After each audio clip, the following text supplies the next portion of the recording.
Hello everyone. देखिए, आज से हम चालू कर रहे हैं क्लास 12 की फिजिक्स, जिसके अंदर पहला ही हमारी यूनिट होगी जिसका नाम होगा इलेक्ट्रिक चार्ज एंड फील्ड, और इसको हिंदी में बोलेंगे विद्युत आवेश तथा क्षेत्र। इस क्लास के अंदर हम इंग्लिश और हिंदी दोनों मीडियम पढ़ेंगे और पूरी जो क्लास है वो पूरी एनसीईआरटी पे बेस्ड होगी।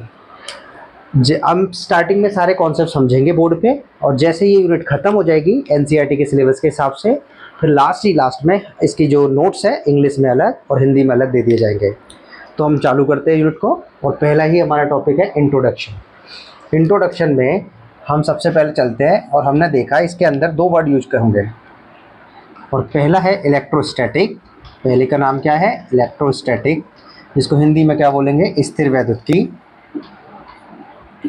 हिंदी में बोलेंगे स्थिर वैद्युतिकी।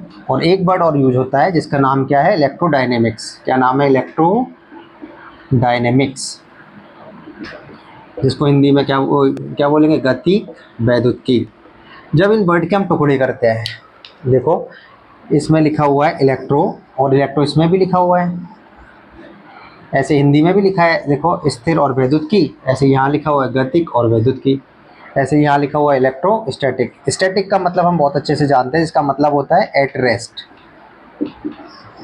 और डायनेमिक का मतलब भी हम जानते हैं, जिसका क्या मतलब होता है? In motion. क्या मतलब है इसका? In motion. इलेक्ट्रो मतलब something related to the charge, something related to the charge. अब चार्ज अगर रेस्ट में है तो कोई ना कोई इफेक्ट प्रोड्यूस कर रहा होगा, तो उसके इफेक्ट को भी, एंड दियर इफेक्ट, उन सबको हम किसके अंदर पढ़ेंगे? इलेक्ट्रोस्टैटिक के अंदर। ऐसे इसमें इलेक्ट्रो मतलब चार्ज, और चार्ज अगर है तो मोशन में है, और मोशन में है तो कुछ ना कुछ इफेक्ट भी प्रोड्यूस कर रहा होगा, तो दियर इफेक्ट, उन सबको हम किस में पढ़ेंगे? इलेक्ट्रोडायनेमिक्स में। तो इसका मतलब इलेक्ट्रोस्टैटिक में चार्ज कैसे रहता है? रेस्ट में। और इलेक्ट्रोडायनेमिक्स में चार्ज कैसे रहता है? मोशन में। जब चार्ज रेस्ट में रहता है तो क्या क्या इफेक्ट प्रोड्यूस कर सकता है, उन सबको पढ़ेंगे इलेक्ट्रोस्टैटिक्स में। और चार्ज अगर मोशन में रह के क्या क्या इफेक्ट प्रोड्यूस कर सकता है, उन सबको पढ़ेंगे इलेक्ट्रोडायनेमिक्स में। इलेक्ट्रोडायनेमिक्स में जैसे कि इसके अंदर हम सबसे पहले क्या पढ़ेंगे? इसके अंदर सबसे पहले हम पढ़ेंगे चार्ज, उसके बाद हम पढ़ेंगे फोर्स, फिर इलेक्ट्रिक फील्ड, और आगे जब चलते जाएंगे तो पोटेंशियल डिफरेंस, कैपेसिटर, बहुत सारी चीज़ें इसमें पढ़ते रहेंगे। पूरी ब्रांच में चार्ज रेस्ट में रहने वाला है। इसके अंदर हम पढ़ेंगे चूँकि चार्ज हमने 10th में पढ़ा है कि चार्ज अगर फ्लो करता है तो करंट का फ्लो होगा, तो यहाँ पढ़ेंगे हम चार्ज फ्लो होने की वजह से करंट की वजह से मैग्नेटिक फील्ड, उसके बाद इलेक्ट्रोमैग्नेटिक इंडक्शन, एसी, और बहुत सारी चीज़ हम इसके अंदर पढ़ते जाएंगे। तो ये हम सब पढ़ेंगे। तो दो वर्ड हमें यूज करने थे, इलेक्ट्रोस्टैटिक और इलेक्ट्रोडायनेमिक्स। तो इलेक्ट्रोस्टैटिक इलेक्ट्रोडायनेमिक मतलब समझ आ गया। हिंदी में भी सेम ही है। स्थिर वैद्युत की मतलब कोई भी आवेश अगर स्थिर रहता है, चार्ज मतलब आवेश और रेस्ट मतलब स्थिर। देखो चार्ज का क्या मतलब है? आवेश, और रेस्ट का मतलब क्या है? स्थिर है या विराम अवस्था में है, और क्या क्या प्रभाव उत्पन्न कर सकता है, उनके प्रभाव। तो अगर आवेश स्थिर है और क्या क्या उसका प्रभाव हो सकता है, उन सबको जिसमें पढ़ा जाता है उसे क्या बोलेंगे? स्थिर वैद्युतिकी। अगर आपका आवेश कैसा है? गतिमान है, आवेश कैसा है? गतिशील है, और क्या क्या इनका जो प्रभाव है, उन सबको किसमें अंदर पढ़ा जाएगा? गतिक वैद्युतिकी के अंदर। तो फिजिक्स की वो ब्रांच जिसमें आवेश स्थिर रहता है और क्या क्या प्रभाव उत्पन्न कर सकता है, उसे क्या बोला जाता है? स्थिर वैद्युतिकी। और फिजिक्स की वो ब्रांच जिसमें आवेश कैसा रहता है? गतिशील, और क्या क्या प्रभाव उत्पन्न कर सकता है, उसे कहते हैं गतिक वैद्युतिकी। और इसमें हम सब सारा पढ़ेंगे, ये इंट्रोडक्शन है। और हम आगे चलते हैं, तो आगे चल के हम देखते हैं कि हमारा जो नेचर है उसके अंदर दो चीज़ें पाई जाती हैं। पहला है मैटर। पहला क्या है? मैटर। और दूसरा क्या है? दूसरा हमारे पास रेडिएशन, पदार्थ और विकिरण। तो मैटर का क्या मतलब है? मैटर का मतलब है कि कोई भी चीज़ जिसके पास मास हो, कोई ना कोई जगह घेरता हो, और कोई उसका वॉल्यूम हो, और उसके पास काइनेटिक एनर्जी हो, मोमेंटम आदि बहुत सारी चीज़ें हो, वो सब किस में आ जाएगा? मैटर के अंदर। और रेडिएशन मतलब जो वेव की फॉर्म में ट्रेवल करता हो, और अगर वेव की फॉर्म में ट्रेवल कर रहा है तो उसके पास वेवलेंथ होगी, और वेवलेंथ है तो हो सकता है उसके अंदर वाइब्रेशंस हो। तो इन सबको हम किस कैटेगरी के अंदर शामिल करते हैं? रेडिएशंस के अंदर। हालांकि आइंस्टीन का मास एनर्जी रिलेशन जब आगे बढ़ते हैं तो आता है, तो उसमें बोला जाता है कि मैटर को रेडिएशन में, रेडिएशन को मैटर में कन्वर्ट किया जा सकता है। ओके, हमें तो यहाँ से ये उठाना है कि जो भी कोई मैटर है उसके पास फोर्स लगाने के लिए एक एनर्जी होना ज़रूरी है, दोनों ही केसों में, चाहे मैटर हो चाहे रेडिएशन हो, तो हमें एनर्जी और एनर्जी के कारण फोर्स चाहिए। फोर्स, अब हमारे साथ आया एक वर्ड फोर्स। फोर्स का क्या मतलब है, देखते हैं फोर्स का क्या मतलब है। तो देख रहे हैं हम नेचर। तो देखो अभी हमने बताया कि नेचर जो होती है हमारे आसपास का, वो दो चीज़ें उसके अंदर होती है, एक तो मैटर, दूसरा रेडिएशंस। मैटर मतलब जिसका खुद का कोई ना कोई मास हो, कोई सेप हो, उसकी वॉल्यूम हो, काइनेटिक एनर्जी आदि कुछ हो, वो सब मैटर के एरिया में चला जाएगा। रेडिएशन मतलब जो वेव की फॉर्म में ट्रेवल करता है, उसके बाद वेवलेंथ हो या वाइब्रेशन जहाँ भी हो रहा है, तो सब उसके अंदर आ जाएगा। जैसे सन से लाइट का कहाँ पे आना, अर्थ पे आना, वो सब किसके अंदर है, रेडिएशन की फॉर्म में। और इसके अंदर कौन सी कैटेगरी आ जाएगी, जैसे कोई गन है और गन से बुलेट को फायर करना, बंदूक से गोली चलाना, तो ये सब के पास मास है, इसलिए वो मैटर की कैटेगरी में आ जाएगी। तो अगर मैटर को फोर्स लगाना है तो उसके पास क्या होना चाहिए, एनर्जी। हमें तो ये पॉइंट से मतलब है। तो अब सारी कहानी आ गई हमारे पास फोर्स की। फोर्स, फोर्स के बारे में सुनते हैं आप। तो अब सारी कहानी किस पे आ गई है, फोर्स पर। फोर्स, तो देखो फोर्स के बारे में क्या चीज़ है, हमको ये पता है, हमने पढ़ा भी है 11th क्लास में भी पढ़ा है फोर्स के बारे में। फोर्स मतलब बल हिंदी में। फोर्स का क्या मतलब है, देखो जैसे कि ये मार्कर है, मार्कर का कोई ना कोई मास है, कोई ना कोई मार्कर का मास है, और अर्थ का भी कोई ना कोई मास है, और अर्थ का मास और इसका मास के बीच में कोई दूरी है।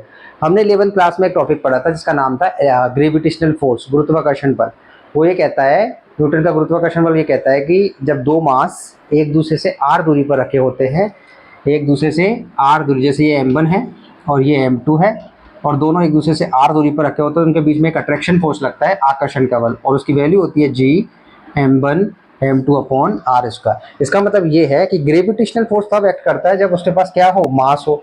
तो ग्रेविटेशनल फोर्स, मार्कर के पास मास है, तो ये हमेशा कहाँ की तरफ, किसकी तरफ जाना चाहेगा, अर्थ की तरफ, अर्थ की तरफ जाना चाहेगा।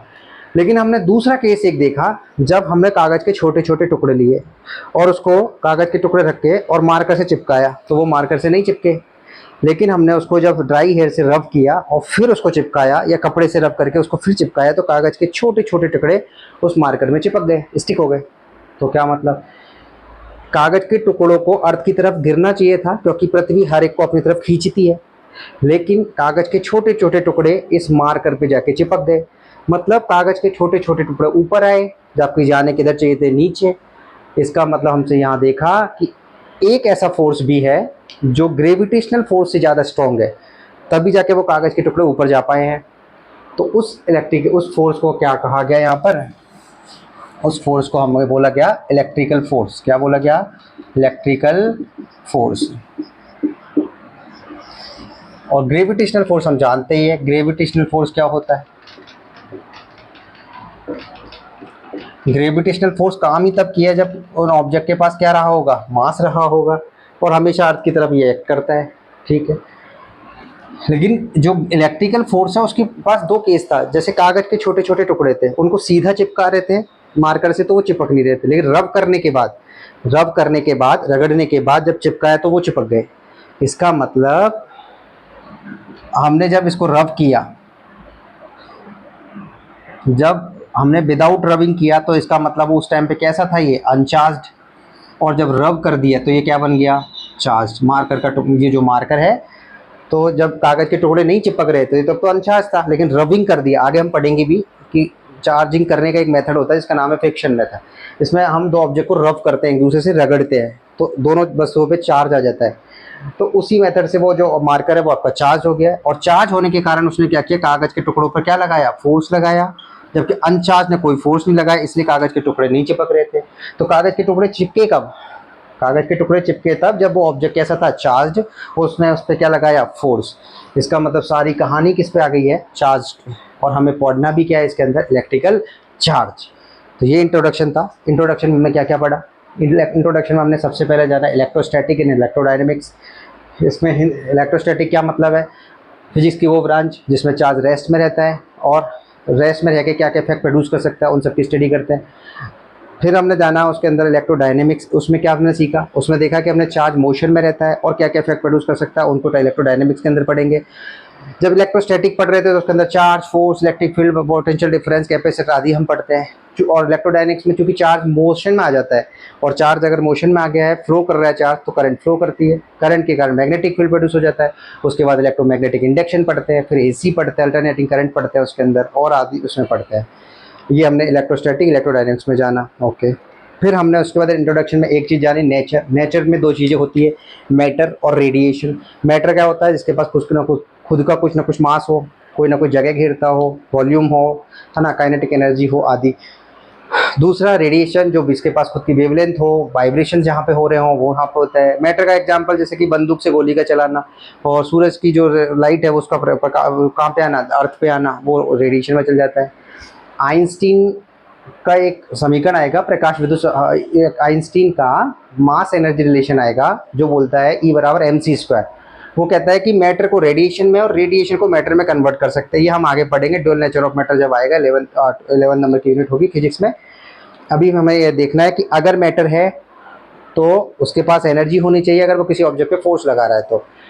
जैसे हम आगे, फिर उसके बाद हम आए फोर्स के बारे में। फोर्स में क्या हुआ, जैसे ये मार्कर है, कोई भी ऑब्जेक्ट हमेशा अर्थ की तरफ जाना चाहता है, क्यों? क्योंकि अर्थ क्या लगाती है? एक अट्रैक्शन फोर्स लगाती है। लेकिन हमने इसके अंदर ही देखा कि कागज के छोटे छोटे टुकड़े अर्थ की तरफ ना जाकर मार्कर की तरफ गए। कौन से केस में? रबिंग करने के बाद, रगड़ने के बाद, चार्ज करने के बाद। विदाउट चार्जिंग मतलब अनचार्ज के केस में फोर्स नहीं लग रहा था, इसलिए वो चिपक भी नहीं रहे थे। लेकिन जब चार्ज हो गए रब करके, तो वो कागज के टुकड़े उससे चिपक गए। इसका मतलब हम अब क्या पढ़ने वाले हैं? Electrical charge. तो हमसे ही हमें पता चला कि जो इलेक्ट्रिकल चार्ज है, इलेक्ट्रिकल जो चार्ज है वो क्या चीज़ है? इलेक्ट्रिकल चार्ज कुछ नहीं है। इलेक्ट्रिकल चार्ज जैसे ये कोई भी कैरेक्टरिस्टिक है, किसी भी मेटल की वो कैरेक्टरिस्टिक है, जैसे ये मटेरियल है, इसकी वो कैरेक्टरिस्टिक है जो क्या करती है, जैसे ही वो चार्ज जो कैरेक्टरिस्टिक डेवलप हो जाएगी तो क्या करेगी, वो अदर ऑब्जेक्ट पे क्या लगाती है? फोर्स। जैसे इस मार्कर पे जब तक चार्ज नहीं था तो कागज के टुकड़े नहीं चिपके, लेकिन जब ये चार्ज्ड हो गया, वो कैरेक्टरिस्टिक इस पर डेवलप हो गई, तो उसने क्या किया? कागज के छोटे छोटे टुकड़ों को अपनी तरफ खींच लिया एक फोर्स लगाकर। तो चार्ज क्या करता है? फोर्स लगाता है अदर ऑब्जेक्ट पे। तो electric charge is a characteristic of a material by which it can apply a force on other particles. आगे हम पढ़े, हम इलेक्ट्रिकल चार्ज को ऐसे भी देख सकते हैं। देखो ये तो हो ही गया। एक हम ऐसे भी बोल सकते हैं कि इलेक्ट्रिकल चार्ज क्या होता है, जैसे ये मान लो ये है, ये डेवलप्ड है, तो ये अपने चारों तरफ क्या करता है? इलेक्ट्रिक इफेक्ट और मैग्नेटिक इफेक्ट को या तो प्रोड्यूस कर रहा होता है या उसको एक्सपीरियंस कर रहा होता है। क्या बोले हम? इलेक्ट्रिकल चार्ज जो है किसी भी मटेरियल की वो प्रॉपर्टी है, जैसे कि ये मटेरियल है, इसकी वो प्रॉपर्टी है या तो ये अपने चारों तरफ इलेक्ट्रिक इफेक्ट को प्रोड्यूस कर रहा होगा या उसको सेंस कर रहा होगा। तो electric charge is a property of material by which it exert or experience electric and magnetic effect is known as electrical charge। आगे हम चलेंगे फैक्ट। अब हम पढ़ेंगे, देखो इलेक्ट्रिकल चार्ज हमने समझ लिया क्या चीज़ होती है। इलेक्ट्रिकल चार्ज दोबारा समझते हैं कि इलेक्ट्रिकल चार्ज क्या है। ऐसे बोल सकते हैं, इलेक्ट्रिकल चार्ज किसी भी मेटल की वो कैरेक्टरिस्टिक प्रॉपर्टी है जब जो क्या करती है? किसी अदर ऑब्जेक्ट पे फोर्स लगाने का काम करती है, तभी तो कागज़ के टुकड़ों से चिपके। या हम बोल सकते हैं कि इलेक्ट्रिकल चार्ज क्या करती है? एक अपने चारों तरफ इलेक्ट्रिक इफेक्ट को या मैग्नेटिक इफेक्ट को प्रोड्यूस या सेंस करने का काम करती है। अब चार्ज के फैक्ट क्या क्या है सबसे इंपॉर्टेंट। अब हम धीरे धीरे आगे बढ़ रहे हैं, तो अब सिलेबस के हिसाब से चलते हैं। इलेक्ट्रिकल चार्ज के फैक्ट हम पढ़ते हैं। अब देखते हैं इलेक्ट्रिकल चार्ज के फैक्ट क्या क्या है। तो हमने इलेक्ट्रिकल चार्ज समझ लिया पूरा। इलेक्ट्रिकल चार्ज दोबारा समझते हैं एक बार। इलेक्ट्रिकल चार्ज क्या है? ये मटेरियल की वो कैरेक्टरिस्टिक है जो किसी अदर ऑब्जेक्ट पे फोर्स लगाने का काम करती है। जैसे ये विदाउट रबिंग, मतलब जब अनचार्ज था तो कागज़ के टुकड़ों को अपनी तरफ नहीं खींच पा रहा था, लेकिन ये जब चार्ज हो चुका है रबिंग करके, रगड़ के, तो ये कागज़ के छोटे छोटे टुकड़ों को अपनी तरफ खींच पाता है। ठीक, अब हम फैक्ट पढ़ते हैं। देखो कुछ एक्सपेरिमेंट हुए, एक्सपेरिमेंट के आधार पर कुछ देखा गया, और वो एक्सपेरिमेंट क्या थे? जैसे एक्सपेरिमेंट नंबर जैसे ऐसे किए गए, एक कोई चार्ज पार्टिकल लिया, यहाँ पे चार्ज ऑब्जेक्ट लिया और उसको स्ट्रिंग से टंगा दिया, रस्सी से टंगा दिया ऐसे। एक चार्ज और लिया, एक चार्ज पार्टिकल और लिया। अब हमें ये तो समझ आ गया कि जब दो वस्तुओं को रगड़ा जाता है तो एक दोनों वस्तु चार्ज हो जाती है। आगे हम पढ़ेंगे फ्रिक्शन के थ्रू चार्ज करेंगे उसको, चार्जिंग बाय फ्रिक्शन। और ये भी कैसा ऑब्जेक्ट है? चार्ज्ड। ओके, अब एक्सपेरिमेंट किए गए कि इसका जो है, एक केस में तो हो क्या रहा था कि ये ऑब्जेक्ट और ये ऑब्जेक्ट दोनों पास पास आ रहे थे। एक केस में हो ये रहा था कि ये ऑब्जेक्ट और ये ऑब्जेक्ट दूर दूर जा रहे थे। इनको देख के हमें लग रहा है कि यहाँ पर तो जरूर से क्या रहा होगा, अट्रैक्शन, आकर्षण रहा होगा, और यहाँ पे क्या रहा होगा, रिपल्सन, प्रतिकर्षण रहा होगा। तो जो उन्होंने एक्सपेरिमेंट किया, तो उन्होंने क्या किया, इस ऑब्जेक्ट का नाम क्या दिया, ग्लास, और यहाँ पर क्या ले लिया, प्लास्टिक,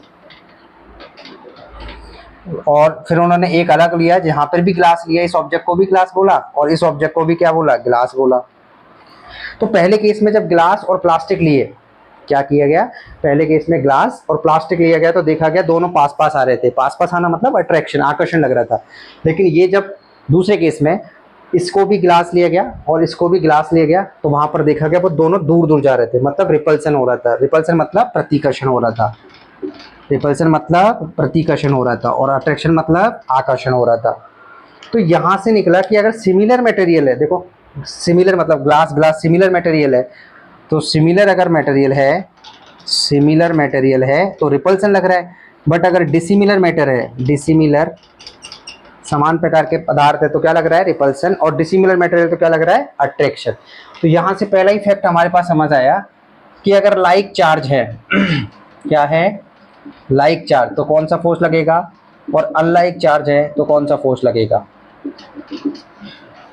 लाइक चार्ज है तो कौन सा फोर्स लगेगा, अनलाइक चार्ज है तो कौन सा फोर्स लगेगा। लाइक का मतलब है जैसे ये देखो समान प्रकार के ग्लास ग्लास, तो यहाँ पर कौन सा लग रहा है, रिपल्सन, और अनलाइक चार्ज मतलब अलग अलग, ग्लास प्लास्टिक, तो यहाँ अट्रैक्शन फोर्स। ऐसी चार्ज में है लाइक चार्ज है, इसको हिंदी में क्या बोलेंगे, समान प्रकृति के आवेश अगर है, और इसमें क्या है, असमान प्रकृति के आवेश, असमान प्रकृति के आवेश।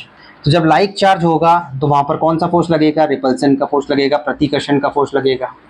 और जब अनलाइक चार्ज होगा तो कौन सा फोर्स लगेगा, अट्रैक्शन का फोर्स लगेगा, आकर्षण का बल लगेगा।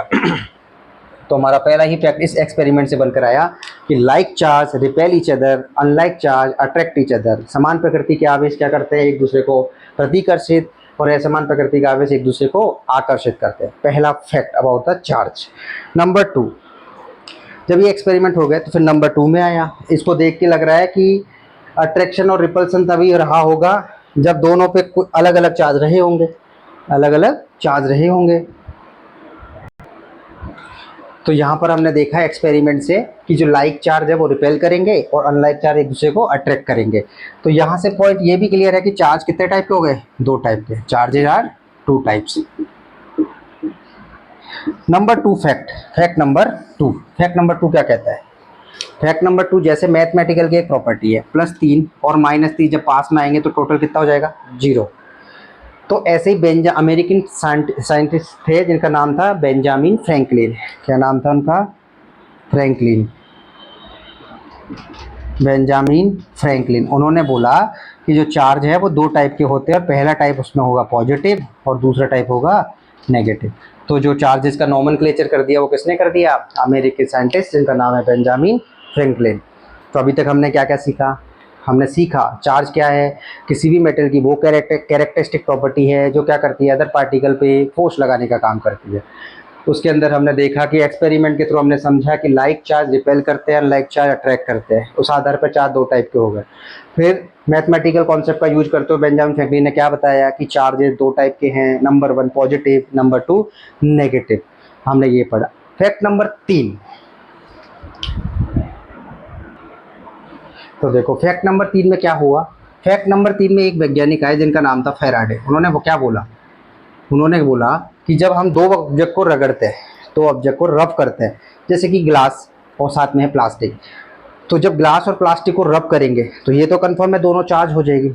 आगे हम पढ़ेंगे कि चार्जिंग मेथड भी होता है, किसी भी ऑब्जेक्ट को चार्ज करने के 3 मेथड पढ़ेंगे, charging by conduction, charging by friction, charging by induction. तो फ्रिक्शन के अंदर हम 2 ऑब्जेक्ट को रगड़ते हैं, रब करते हैं एक दूसरे से, तो क्या होता है, दोनों ऑब्जेक्ट पे चार्ज आता है। लेकिन कौन से ऑब्जेक्ट पे कौन सा चार्ज आएगा, क्या बोला गया, जैसे इन दोनों को रगड़ा गया तो कौन से ऑब्जेक्ट पे कौन सा चार्ज आएगा, इसको कौन बताया, फैराडे।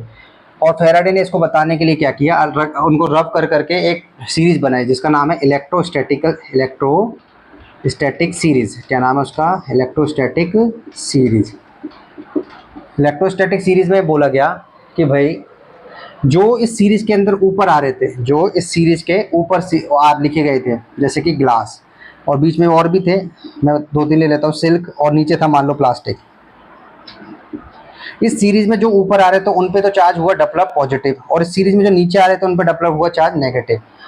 इलेक्ट्रोस्टैटिक सीरीज फैराडे ने बताई, उसने बताया कौन से ऑब्जेक्ट पे कौन सा चार्ज आएगा, दो ऑब्जेक्ट को जब रब किया जाता है।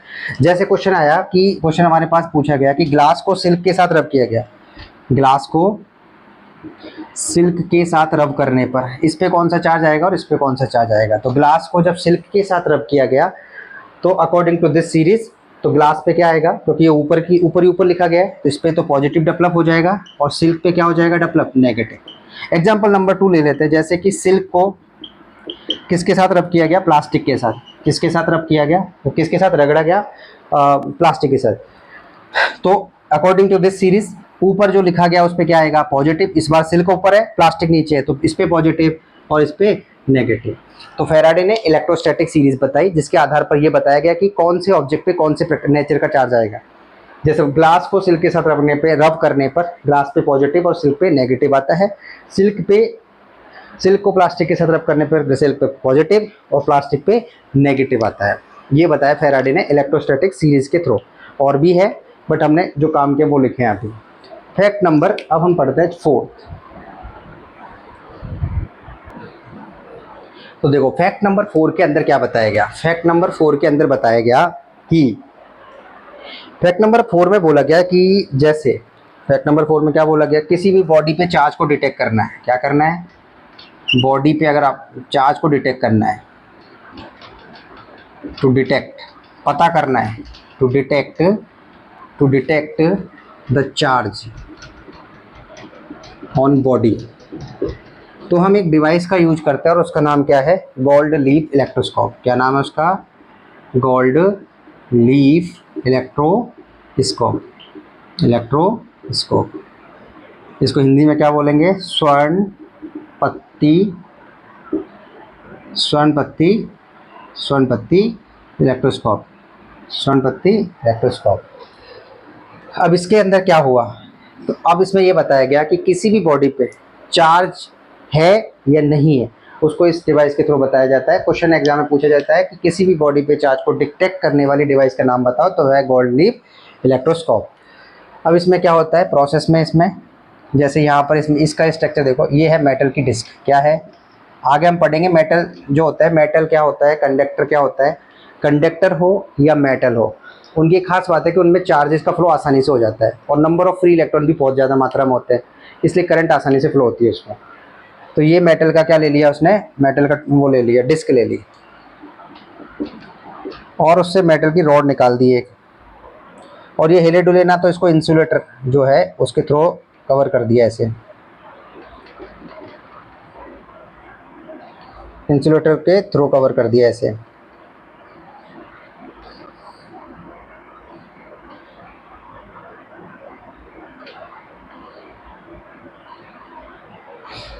ये मेटल की डिस्क है और ये मान लो कि मेटल की रॉड है। मेटल की मैंने बताया, मेटल का मतलब ही होता है चार्जेस का फ्लो आसानी से होना। और ये है गोल्ड की लीफ। गोल्ड की खास बात है उसको गोल्ड हो सिल्वर हो उसको तोड़ तोड़ के बहुत पतला बनाया जा सकता है। जैसे काजू कतली पे जो पन्नी लगी होती है उससे भी ज़्यादा उसको पतला कर सकते हैं, इसलिए गोल्ड की वो लीफ लगा दी गई है यहाँ पर। अब ये पूरा सेटअप हो गया तैयार। इसको क्या बोला गया है, इसको बोलते हैं इंसुलेटर, ताकि ये हिले डुले ना। इंसुलेटर क्या बोलेंगे इसको, इंसुलेटर प्लग। अब एक्सपेरिमेंट किया गया तो उसमें देखा गया कि अभी जब तक इसके पास कोई चार्ज बॉडी नहीं थी तो इसके अंदर कोई भी डाइवर्जेंस नहीं हो रहा था, ये सीधी सीधी पड़ी हुई थी। लेकिन जब इसके पास प्लस का ऑब्जेक्ट लाया गया, प्लस की रॉड लाई गई, जैसे यहाँ प्लस है ये प्लस है, तो हुआ क्या कि इस मेटल के अंदर से इलेक्ट्रॉन का फ्लो हो सकता है। तो सारे इलेक्ट्रॉन अट्रैक्शन के कारण, ये प्लस है तो इलेक्ट्रॉन पे होता है नेगेटिव, सारे इलेक्ट्रॉन जो है इसके आसपास जाके इकट्ठे हो गए, माइनस माइनस। अब जहाँ से इलेक्ट्रॉन निकले हैं वहाँ पर इलेक्ट्रॉन की कमी हुई है, लॉस हुआ है। और आगे हम पढ़ेंगे जब इलेक्ट्रॉन का लॉस होता है तो वहाँ पर कौन डेवलप हो जाता है, पॉजिटिव। तो ये सारा पॉजिटिव कहाँ डेवलप हो गया, यहाँ पर। और क्योंकि पॉजिटिव इस पे भी तो ये ज़्यादातर डाइवर्जेंस होगी, फैलेगी। डाइवर्जेंस मतलब फैलेगी, जितना ज़्यादा फैलेगी उससे पता चलेगा कि ऊपर कोई ना कोई चार्ज बॉडी रखी है। तो अगर किसी बॉडी पे चार्ज को डिटेक्ट करना है तो हम किसका यूज़ करते हैं, गोल्ड लीफ इलेक्ट्रोस्कोप का। ये इसकी मैकेनिज्म है। क्या है मैकेनिज्म में ये कुछ नहीं है, मेटल की डिस्क है, इंसुलेटर स्टैंड के थ्रू मेटल की रॉड रख दी गई है, इसके नीचे जो निचला सिरा है उस पर गोल्ड की लीफ लगा दी गई है। और ये जो बना है ये सब क्या है कि ये ग्लास का जार है। अब इसमें क्या हुआ, इसके पास एक मेटल की रॉड लाई जिस पे पॉजिटिव चार्ज था, तो अट्रैक्शन के कारण क्या हुआ, सारा नेगेटिव इधर आ गए। तो जहां से इलेक्ट्रॉन लॉस हुए वहां पॉजिटिव आ गया, क्योंकि इस पे भी पॉजिटिव इस पे भी पॉजिटिव, तो ये दूर दूर एक दूसरे को रिपल करेंगे, और रिपल करेंगे तो ये डाइवर्जेंट होगी, और डाइवर्जेंस से पता चलेगा कि वहां पर क्या है, कोई ना कोई चार्ज बॉडी रखी है। तो पॉइंट ये है कि अगर किसी बॉडी पे चार्ज को डिटेक्ट करना है तो हम कौन सी डिवाइस का यूज करेंगे, गोल्ड लीफ इलेक्ट्रोस्कोप का। अब हम चलते हैं अगले फैक्ट पे, फैक्ट नंबर 5। तो हमने ये पूरा समझ आ गया गोल्ड लीफ। फैक्ट नंबर 5, देखो फैक्ट नंबर 5 के अंदर क्या पढ़ेंगे। अब हम इसके अंदर पढ़ते हैं इलेक्ट्रॉन थ्योरी। इलेक्ट्रॉन थ्योरी क्या क्या कहती है, सारे पॉइंट्स इसमें रख लेंगे एक साथ। अब इलेक्ट्रॉन थ्योरी, इसके अंदर पहला पॉइंट तो बिल्कुल सिंपल है। जैसे कि सेंटर वाला जो पार्ट होता है उसे बोलते हैं न्यूक्लियस, और उसमें होता है पॉजिटिव, और इसके चारों तरफ चक्कर कौन लगाता है, इलेक्ट्रॉन, और उस पर नेगेटिव चार्ज होता है। तो अगर पूछा जाए, क्या पूछा जाए कि इस पे जो पूरे एटम होता है उस पर नेट चार्ज कितना होता है, तो वो नेट चार्ज कितना है, 0। Net charge on atom is 0। अगर पूछा जाए चार्ज ऑन इलेक्ट्रॉन तो वो कैसा होता है, नेगेटिव। चार्ज ऑफ प्रोटॉन, वो तो पता ही है वो कौन सा होता है, पॉजिटिव। चूंकि प्रोटॉन न्यूक्लियस के अंदर होता है इसलिए न्यूक्लियस पे भी चार्ज कौन सा आ जाता है, पॉजिटिव। चार्ज ऑन न्यूक्लियस, नाभिक पे जो आवेश होता है वो कैसा होता है, पॉजिटिव। और जितने, क्योंकि ये न्यूट्रल है अभी, क्योंकि जितने नंबर ऑफ प्रोटॉन है उतने ही नंबर कितने इलेक्ट्रॉन्स है, जितने प्रोटॉन उतने अगर इलेक्ट्रॉन है, जैसे कि 10 प्रोटॉन है तो एक प्रोटॉन पे 10 प्रोटॉन पे चार्ज कितना हुआ, प्लस का 10 ही, और 10 ही इलेक्ट्रॉन है तो 10 पे कितना हुआ, -10 ही, तो टोटल जब करेंगे तो कितना आएगा, 0। क्योंकि प्रोटॉन की संख्या इलेक्ट्रॉन की संख्या के बराबर है, इसलिए जब प्रोटॉन की संख्या इलेक्ट्रॉन की संख्या के बराबर हो तो जो उस पर नेट चार्ज होता है वो कितना होता है, 0। इसका ये मतलब है कि जो नंबर ऑफ प्रोटॉन है वो क्या है, बराबर है इलेक्ट्रॉन के। तो नेट चार्ज ऑन एटम्स कितना होता है, 0। इसके अंदर ही अगर हम देखें कि अगर प्रोटॉन और इलेक्ट्रॉन बराबर है तो इसका मतलब वो कैसा रहेगा, न्यूट्रल। कैसे रहेगा, उदासीन। अगर प्रोटॉन इलेक्ट्रॉन से ज़्यादा है तो कैसा बन जाएगा, पॉजिटिव चार्ज हो जाएगी, वो बॉडी कैसी हो जाएगी, पॉजिटिवली चार्ज। और अगर प्रोटॉन से ज़्यादा इलेक्ट्रॉन हो गए तो वो बॉडी कैसी चार्ज हो जाएगी, नेगेटिवली चार्ज बॉडी। दोबारा सुनेंगे ये सारे पॉइंट्स को। इलेक्ट्रॉन पे चार्ज का नेचर नेगेटिव होता है, प्रोटॉन पे पॉजिटिव होता है, प्रोटॉन न्यूक्लियस के अंदर है, न्यूक्लियस पे भी पॉजिटिव होगा। जितने प्रोटॉन उतने इलेक्ट्रॉन होते हैं नॉर्मली, इसलिए जो मैटर होता है वो एटम हो या मैटर हो दोनों कैसे होता है, नेट चार्ज 0 होने की वजह से न्यूट्रल होता है। न्यूट्रल कब होगा, जब प्रोटॉन इलेक्ट्रॉन के बराबर हो। अगर प्रोटॉन की संख्या इलेक्ट्रॉन से ज़्यादा है तो पॉजिटिव चार्ज हो जाएगा, अगर इलेक्ट्रॉन की संख्या प्रोटॉन से ज़्यादा है तो नेगेटिवली चार्ज बॉडी हो जाएगी। आगे हम पढ़ते हैं। अब हम इलेक्ट्रॉन थ्योरी के अंदर दूसरा पॉइंट पढ़ते हैं। अब हमने देखा कि कोई बॉडी पॉजिटिव चार्ज हो रही है और कोई बॉडी नेगेटिवली चार्ज हो रही है। तो पॉजिटिवली चार्ज बॉडी जो है, पॉजिटिवली चार्ज बॉडी, उसका क्या मतलब है, और नेगेटिवली जो चार्ज बॉडी है उसका क्या मतलब है। जैसे ये मान लो कोई स्ट्रक्चर है जिसमें 10 तो प्रोटॉन है, प्लस का 10 ही, और यहाँ पर माइनस का 10 ही, 10 इलेक्ट्रॉन है। यहाँ पर नेट चार्ज कितना आएगा, प्लस का 10 ही, माइनस का 10 ही, 10 ही से 3 ही कटा, कितना आया, 0। इसलिए इलेक्ट्रिकल क्या है, न्यूट्रल नॉर्मली। लेकिन जब इसको रब किया गया, क्या किया गया, इसको रब किया गया, ऑन रबिंग, रगड़ने पर, तो दो केस पॉसिबल हुए। रगड़ने पर क्या हुआ, दो केस पॉसिबल कैसे हो सकते हैं, जैसे जब रबिंग किया गया तो एक केस में माना कि इलेक्ट्रॉन का लॉस हो रहा है और एक केस में माना कि इलेक्ट्रॉन का गेन हो रहा है। एक केस में हमने क्या माना, इलेक्ट्रॉन का लॉस हो रहा है, और एक केस में हमने क्या माना, इलेक्ट्रॉन का गेन हो रहा है। गेन मतलब जैसे नॉर्मली, क्योंकि जो भी इलेक्ट्रॉन निकलने वाले वो बाहर से निकलने वाले, प्रोटॉन तो निकलते नहीं, तो प्रोटॉन अभी भी कितने बैठे हैं, 10 ही। अब मैंने एक केस में क्या बोला, पहले कितने थे इलेक्ट्रॉनों की संख्या, माइनस का 10 ही, लेकिन अब लॉस होकर मान लो कितना हो गया, माइनस का 9। तो अब इसका नेट चार्ज कितना हुआ, नेट चार्ज निकालेंगे, तो नेट चार्ज जब निकालेंगे तो होगा 10 ई माइनस का 9 ई, और वो कितना आया, प्लस का ई। तो देखो यहाँ पे कौन सा चार्ज डेवलप हो गया, पॉजिटिव। दूसरे केस में क्या हुआ, जैसे कि इस पे न्यूक्लियस पे अभी भी 10 ही है, क्योंकि प्रोटॉन का ट्रांसफर नहीं होगा, किसका होगा, इलेक्ट्रॉन का।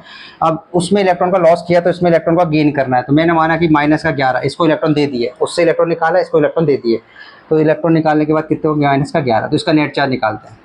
कितने थे, पहला 10 ही, -11 ही, तो देखो नेगेटिव की वैल्यू ज़्यादा है, इसलिए आंसर कितना आएगा, -E। तो कौन सा चार्ज डेवलप हुआ, नेगेटिव। तो हमारा पॉइंट बना कि अगर इलेक्ट्रॉन लॉस हो रहे हैं तो कौन सा चार्ज डेवलप हो जाएगा, पॉजिटिव, और अगर इलेक्ट्रॉन गेन हो रहे हैं तो कौन सा चार्ज डेवलप हो जाएगा, नेगेटिव। इसलिए पॉजिटिवली चार्ज बॉडी पर इलेक्ट्रॉन का लॉस होता है और नेगेटिवली चार्ज बॉडी पर इलेक्ट्रॉन का गेन होता है। विद एग्जांपल हम ऐसे समझ सकते हैं। देखो पॉजिटिव जब हुआ तो लॉस हो रहा था और नेगेटिव जब डेवलप हुआ तो इलेक्ट्रॉन का गेन हो रहा है। ये हमने इसके अंदर पढ़ा, इलेक्ट्रॉन थ्योरी का सेकंड पॉइंट। अब हाँ, बार बार इलेक्ट्रॉनों का ही ट्रांसफर होगा, प्रोटॉन का क्यों नहीं होगा। उसका रीज़न ये है, पहली बात तो प्रोटॉन पाया जाता है न्यूक्लियस के अंदर और ये आउटर मोस्ट ऑर्बिट में पाया जाता है, तो इसको थोड़ी सी एनर्जी देंगे तो एक ऑर्बिट को छोड़ के बाहर चला जाएगा। नंबर टू ये है कि प्रोटॉन जो है इलेक्ट्रॉन से 80-37 लगभग इतने टाइम्स हैवियर होता है, भारी होता है, हैवियर देन इलेक्ट्रॉन। कौन, प्रोटॉन। क्या बोला गया कि इलेक्ट्रॉनों का ही ट्रांसफर हो रहा है, प्रोटॉन का क्यों नहीं। प्रोटॉन के दो कारण, एक तो न्यूक्लियस के अंदर है, वो आउटर ऑर्बिट में बैठा हुआ है, थोड़ी सी एनर्जी देंगे ऑर्बिट को छोड़ के बाहर चला जाएगा। दूसरी बात, जो प्रोटॉन है वो इलेक्ट्रॉन से कितना ज़्यादा भारी है, 1837 टाइम्स। इसका मतलब उसको ट्रांसफ़र करना पॉसिबल नहीं हो, और नॉर्मली हम प्रोटॉन का ट्रांसफ़र भी नहीं करते। सबसे ज़्यादा ट्रांसफ़र किसका करते हैं, इलेक्ट्रॉन का। देखो इलेक्ट्रॉन को लॉस करके, इलेक्ट्रॉन को ही गेन करके एक बार पॉजिटिव चार्ज बॉडी बना दी और एक बार नेगेटिव चार्ज बॉडी बना दी। तो पॉजिटिव चार्ज और नेगेटिव चार्ज का मतलब है इलेक्ट्रॉन लॉस और इलेक्ट्रॉन गेन। अब इलेक्ट्रॉन थ्योरी के अंदर हम अगला पॉइंट पढ़ते हैं, थर्ड पॉइंट। थर्ड पॉइंट में हम देखो क्या पढ़ते हैं इलेक्ट्रॉन थ्योरी के अंदर। इलेक्ट्रॉन थ्योरी के अंदर हमने सबसे पहले पढ़ा कि प्रोटॉन बराबर इलेक्ट्रॉन है तो न्यूट्रल होगा एटम। प्रोटॉन की संख्या ज़्यादा है इलेक्ट्रॉन से तो पॉजिटिव होगा, और अगर इलेक्ट्रॉन की संख्या ज़्यादा है तो नेगेटिव होगा। दूसरा हमने इसके अंदर पढ़ा, पॉजिटिव चार्ज अगर करना है बॉडी को तो इलेक्ट्रॉन का लॉस हो जाएगा, नेगेटिव चार्ज करना है बॉडी को तो इलेक्ट्रॉन का गेन हो जाएगा। इलेक्ट्रॉन का ही ट्रांसफ़र होता है, प्रोटॉन का नहीं। उसके दो रीजन, एक तो न्यूक्लियस के अंदर वो न्यूक्लियर फोर्स से बंधा होता है और न्यूक्लियर फोर्स बहुत ज़्यादा स्ट्रॉन्ग होता है। दूसरा प्रोटॉन जो है 80-37 टाइम्स हैवियर होता है इलेक्ट्रॉन से। अब हम थर्ड पॉइंट पढ़ते हैं। थर्ड पॉइंट में हम क्या पढ़ते हैं, थर्ड पॉइंट में हम पढ़ते हैं चार्ज और मास में क्या रिलेशन है, चार्ज मास रिलेशन।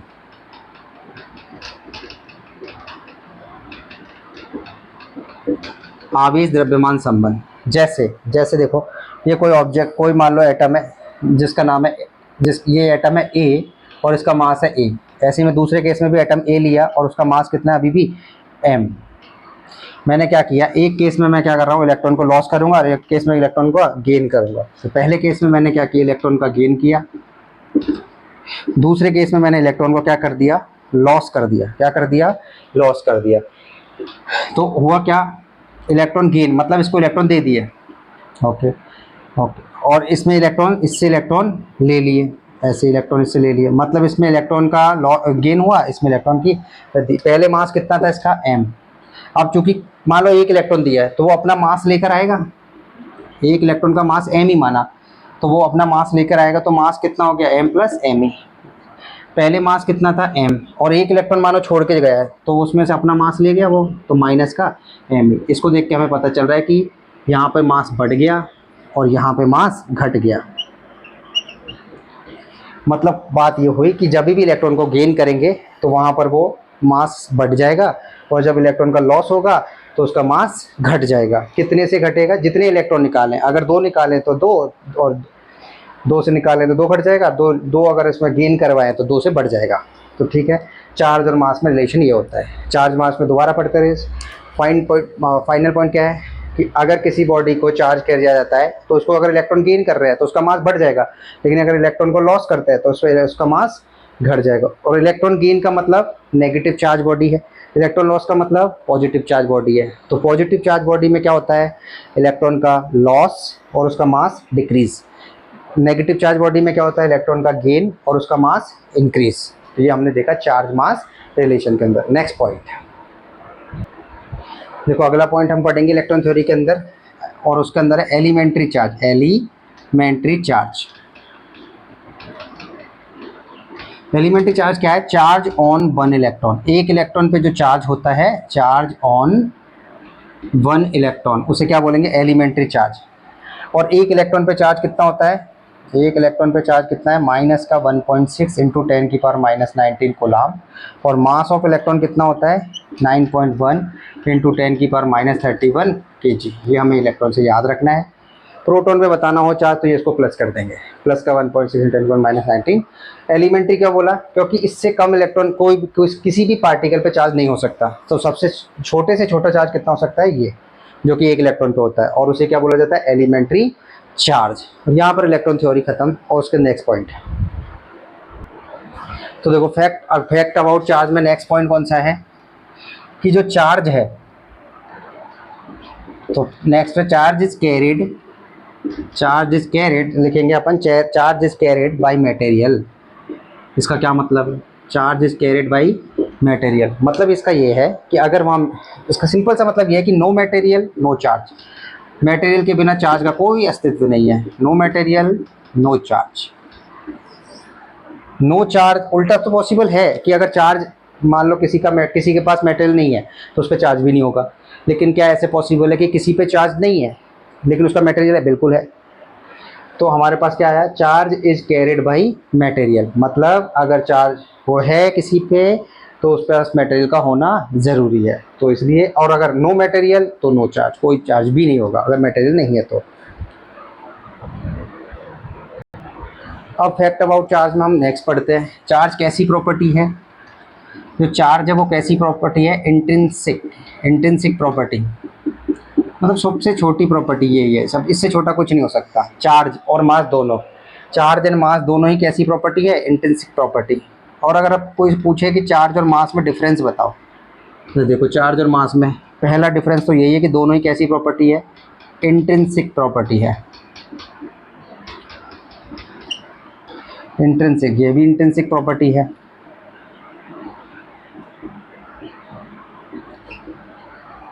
दूसरा, जो चार्ज है वो दो टाइप का हो सकता है, पॉजिटिव और नेगेटिव, जबकि जो मास है वो तो ऑलवेज कैसा होता है? पॉजिटिव, एक ही टाइप का होता है। तीसरा पॉइंट, जो चार्ज है और दूसरा है mass. Charge is not depend upon speed, ये स्पीड पे निर्भर नहीं करता, चाल पे, लेकिन ये डिपेंड करता है। Third point, mass is depend on speed, ये तो स्पीड पे करता है, क्योंकि एक फॉर्मूला हमने पढ़ा था, m बराबर m0 रूट के अंदर 1 - v² c²। देखो कोई भी चार्ज पार्टिकल है तो उसका मास तो होगा ही, वो वेलोसिटी स्पीड से तो जा रहा ही होगा। अगर m0 यहाँ पर क्या है? Rest mass. कौन सा मास है? रेस्ट मास, विराम अवस्था वाला द्रव्यमान। और c तो लाइट की स्पीड है, और ये जो भी पार्टिकल है उसकी स्पीड है। जो भी पार्टिकल रहा है उसकी जो स्पीड है वो c से तो कम होगी। तो ये कम है तो ये ओवरऑल कम हुआ, क्योंकि ये बहुत ज़्यादा है। तो ओवरऑल क्या हो गया? ये मास ज़्यादा हो गया। तो अगर कोई भी पार्टिकल मोशन में है तो उसका जो मास होगा उसकी इसमें, वो रेस्ट मास से क्या होगा? ज़्यादा। तो चार्ज, अगर कोई पार्टिकल मोशन में है तो उसका जो मास होगा वो रेस्ट मास से क्या होगा? बहुत ज़्यादा। ये हमने पढ़ा इसके अंदर। अब फैक्ट अबाउट चार्ज में नेक्स्ट पॉइंट पढ़ते हैं। देखो नेक्स्ट पॉइंट कौन सा है? नेक्स्ट पॉइंट ये है कि मान लो कोई चार्ज पार्टिकल है, ये पॉजिटिव चार्ज है और उसकी स्पीड कितनी है? 0। एक तो ये केस है। एक मान लो वही चार्ज पार्टिकल है लेकिन कांस्टेंट वेलोसिटी के साथ मूव कर रहा है, और एक वही चार्ज पार्टिकल है लेकिन वो कांस्टेंट वेलोसिटी के साथ मूव नहीं कर रहा। 3 केस हमने पढ़े। पहला कौन सा है? एक आवेशित वस्तु है जिसका वेग की चाल कितनी है? 0, मतलब विराम अवस्था में, रेस्ट अवस्था में है। तो ये कैसा है? चार्ज पार्टिकल रेस्ट में। और ये दोनों ही केस में मोशन में है, बट एक में तो कैसा है? कांस्टेंट स्पीड के साथ, और एक में कांस्टेंट वेलोसिटी नहीं है। कांस्टेंट, अगर आप इस वेलोसिटी कांस्टेंट नहीं है तो वहाँ पे कौन जनरेट होगा? एक्सेलरेशन। तो ये एक्सेलरेशन के साथ मूव कर रहा है। तो अगर कोई रेस्ट में है तो वो हमेशा कौन सा इफेक्ट प्रोड्यूस करेगा? Only charge particle electric field produce करेगा। अगर कांस्टेंट वेलोसिटी के साथ चार्ज पार्टिकल मोशन में है तो इलेक्ट्रिक फील्ड के साथ मैग्नेटिक फील्ड प्रोड्यूस करेगा। अगर कोई भी चार्ज पार्टिकल कांस्टेंट वेलोसिटी के साथ मूव नहीं कर रहा है तो वो इलेक्ट्रिक फील्ड भी करेगा प्रोड्यूस, मैग्नेटिक फील्ड भी प्रोड्यूस करेगा और इलेक्ट्रोमैग्नेटिक वेव भी प्रोड्यूस करेगा। दोबारा सुने पॉइंट को क्या, अगर कोई चार्ज पार्टिकल रेस्ट में है मतलब स्पीड 0 है तो always only electric field produce करेगा। अगर वो मोशन में तो है बट कांस्टेंट स्पीड के साथ है तो इलेक्ट्रिक के साथ मैग्नेटिक फील्ड प्रोड्यूस करेगा। और वो मोशन में लेकिन कांस्टेंट स्पीड नहीं है मतलब एक्सीलरेशन है उसके पास तो वो इलेक्ट्रिक फील्ड, मैग्नेटिक फील्ड और इलेक्ट्रोमैग्नेटिक वेव को प्रोड्यूस करेगा। फैक्ट अबाउट चार्ज में next point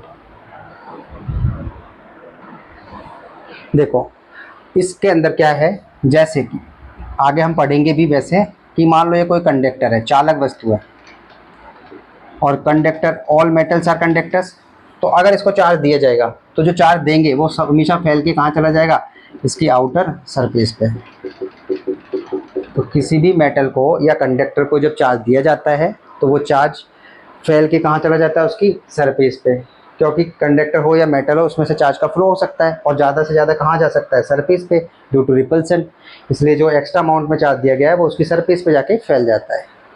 and the last point is, अगर मान लो कोई सरफेस है, यूनिफॉर्म सरफेस है, कैसी सरफेस है, यूनिफॉर्म सरफेस, तो जो चार्ज का डिस्ट्रीब्यूशन होगा वो भी कैसा होगा, यूनिफॉर्म। कैसा होगा, यूनिफॉर्म। तो हम लिख देंगे यहाँ पर चार्ज इज यूनिफॉर्मली डिस्ट्रीब्यूट।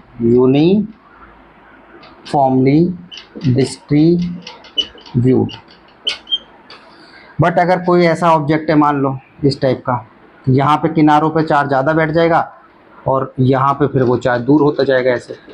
आगे चल के हम पढ़ेंगे एक सिग्मा इज इनवर्सली प्रोपोर्शनल होता है आर, इसको बोलते हैं सरफेस चार्ज डेंसिटी, पृष्ठावेश घनत्व।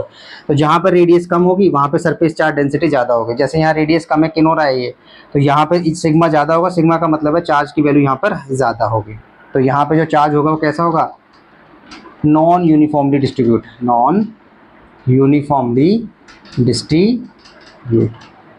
और ये सारे फैक्ट हमने चार्ज के बारे में पढ़ लिए और बहुत ज़्यादा हमने पढ़े हैं, पूरे जितने भी हो सकते थे पूरे, RBSE हो, CBSE हो, NCERT, सारे पॉइंट्स हमने कवर कर लिए हैं। अभी पूरे पॉइंट्स हमने समझे हैं रफली। जब ये पूरी यूनिट हो जाएगी तो इसकी इंग्लिश के नोट्स और हिंदी के नोट्स सेपरेट लिंक में डाल दिए जाएंगे और वहाँ से तुम नोट कर लेना और पढ़ लेना।